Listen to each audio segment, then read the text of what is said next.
Hi everybody, I just wanted to walk you through our next week. We're coming up on week 3 here. You of course have had the weeks 2 and 3 checklist in front of you for a while. The way I've organized this course is around the investigations, the types of documents you're writing, and then the skills that you are developing as you tackle each kind of document. But what I want to do, just to reiterate again for people who are still, a few people who might be still feeling a little bit confused by the layout of the course, I thought I'd just walk you through getting to what's going on this week and then what is coming up. So as always, you come over here to the content area of the course. This is where everything lives in this course. And then you scroll down.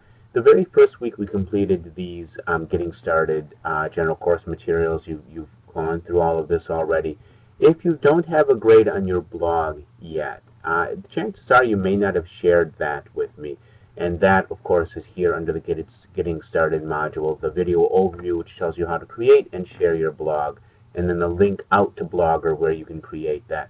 And the same goes for the My Writing Lab resources. And a reminder again, the instructions for registering My Writing Lab includes the correct course ID, but to get the access code, you have to actually through the video walkthrough. I'll watch the video walkthrough of My Writing Lab.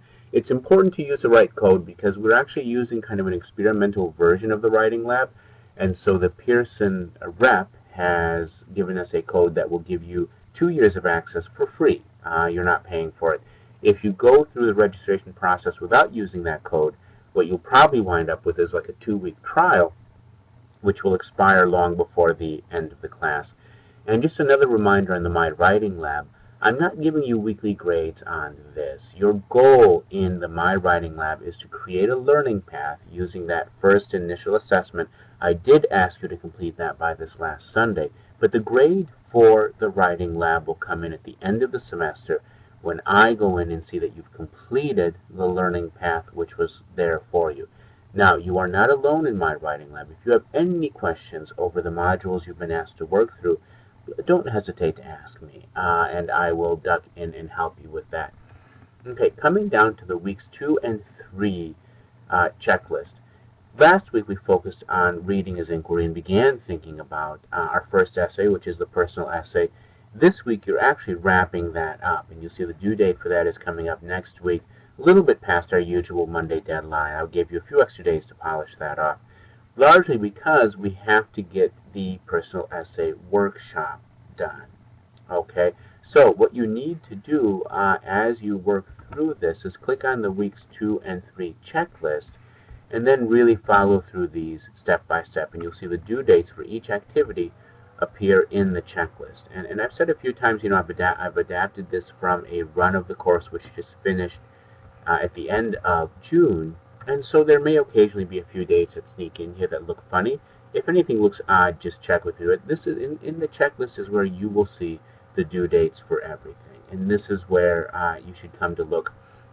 I have included it here instead of in the syllabus because it really is a more logical place for it. A, because it lays out the due dates right where they're needed for that activity, but also I do want to leave them somewhat flexible. And when you map out an entire course in the syllabus and start changing dates, it really throws some people, but you want to be flexible. I discovered that from semester to semester, class to class, things have to change sometimes. Now, this is the second run of the course in this format, so many things might change. But even in a normal course that I've run several times, I will often tweak things if a particular group of students maybe needs more support in something or less support in something. You'd be surprised how the dynamics of the class can change from semester to semester just based on who's taking it. And so that's that. So here is the detail on that personal essay again. And here is a due date for the draft, the 18th. So that is coming up. Okay. You need to again complete all of the reading and all of the writing. And on your blog, you will be sharing the work that you've done on brainstorming and then the sketch, which is essentially an outline of this essay. To make sure that it's up there, I will take a look at that sketch, but I will look most carefully at the draft that you will be posting down here on the personal essay workshop.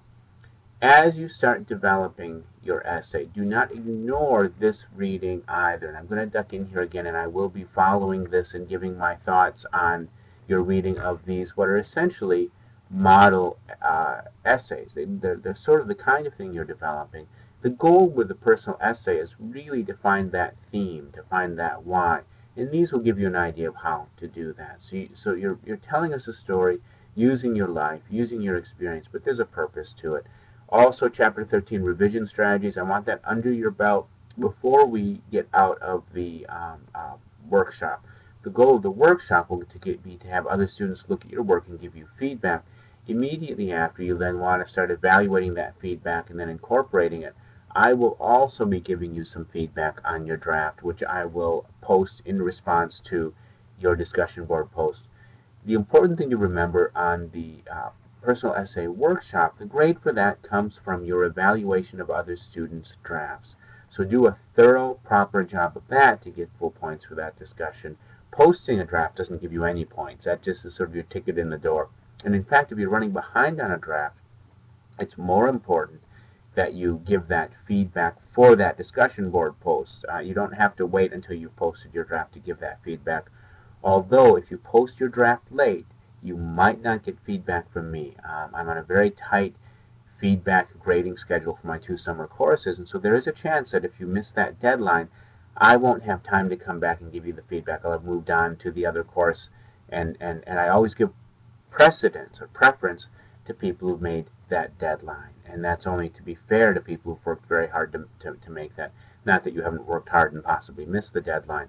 If you need to miss a deadline, always let me know in advance. If you just let the deadline go by, you know, my sympathy ratio slips down a little bit. But if there's something that comes up, just talk to me about it. But that doesn't mean I can necessarily get back and give you feedback, though I will always give my best effort to give you all the feedback you need.